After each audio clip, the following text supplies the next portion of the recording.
Good. I asked D-Rock the other day, like, hey, so what hit you? Because we just did the audio book and he was filmed the making of it, then the book.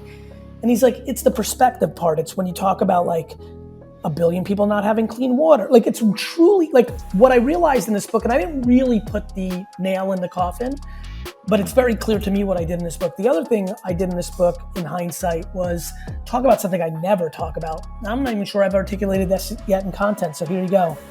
I can't, even as I'm about to try right now, ever fully articulate to people how little I think business matters. There is something, yeah, I will. I love what I do.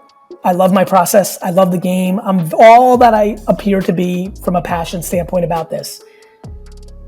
But if the concept of business was wiped off the earth tomorrow, I'm incredibly okay with that. Like to me, it just doesn't mean that much. And people have so much pressure in the workplace, especially entrepreneurs and employees. And like, I realized, they say like a desperate fighter is a dangerous fighter in a boxing match. And I feel like it's really weird to say this balance of massive ambition, massive, with equal content is mind-boggling. And a lot of what I undertone in this book is like, you can eliminate a lot of anxiety if you realize what actually matters. Well, it's been enjoyable watching that evolve from days where you and I were putting videos on Vidler. Remember there was no YouTube? Of course. And I liked it because you could like pick which dot, you could see which wine I drank. I mean, even when there was YouTube, I wanted to be on Vidler because I thought the tagging mattered so much for my content.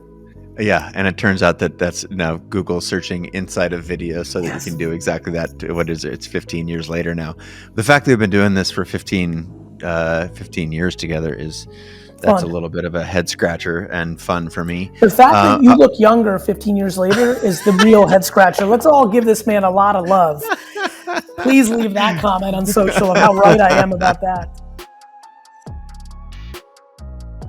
I think a lot of people are looking for permission to bring their strengths on the EQ side to the business world.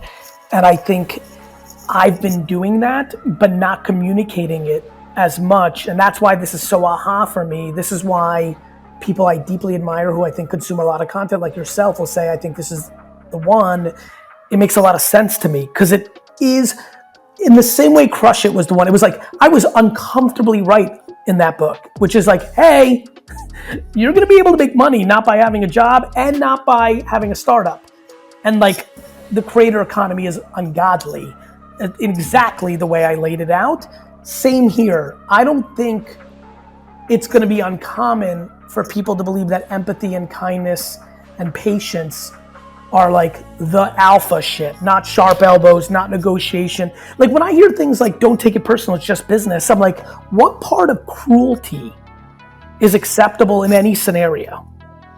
Right? When I think about people not realizing the world's abundant and actually want to tear down other people's, like, you can't imagine how much I want everything to happen for you and everybody that looks like you and I, right? Like, like the level of cheering I have for everybody who's a personality who might be amassing attention through content. That's why I've always loved your platform. I want everybody on it to, like, I don't think like Tim Ferriss or Kevin Rose or Arlen Hamilton or like Rick Warren, like I don't think any of their attention that they get for what they do, even though it might be tangentially touching what I do, is taking out of me. No.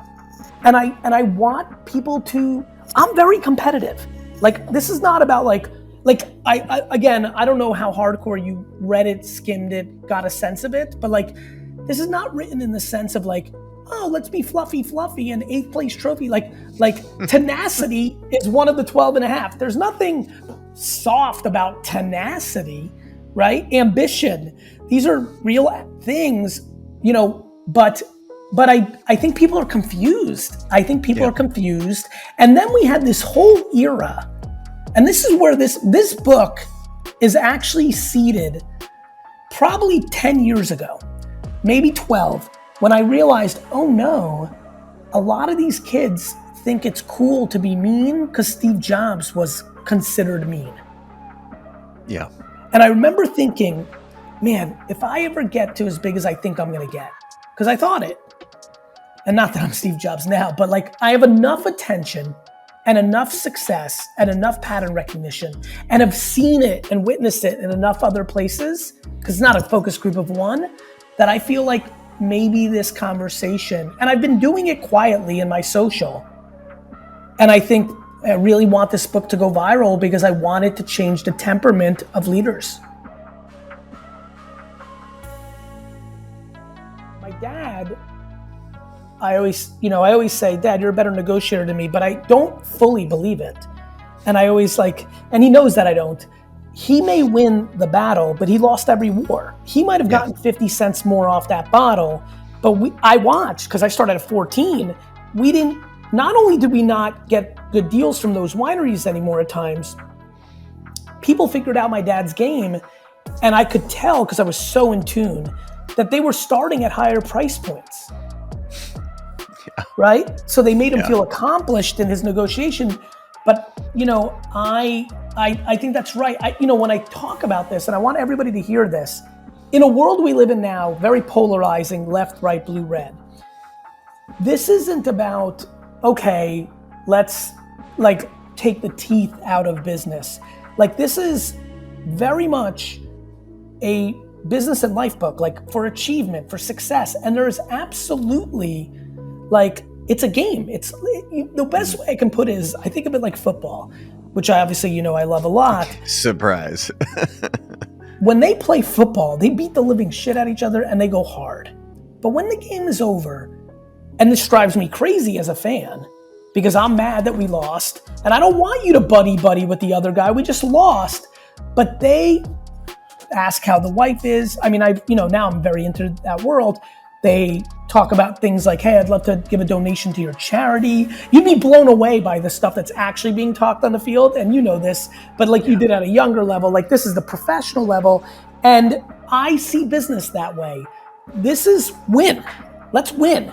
But believe it or not, back your incredible partner there, you can win with more hearts than daggers.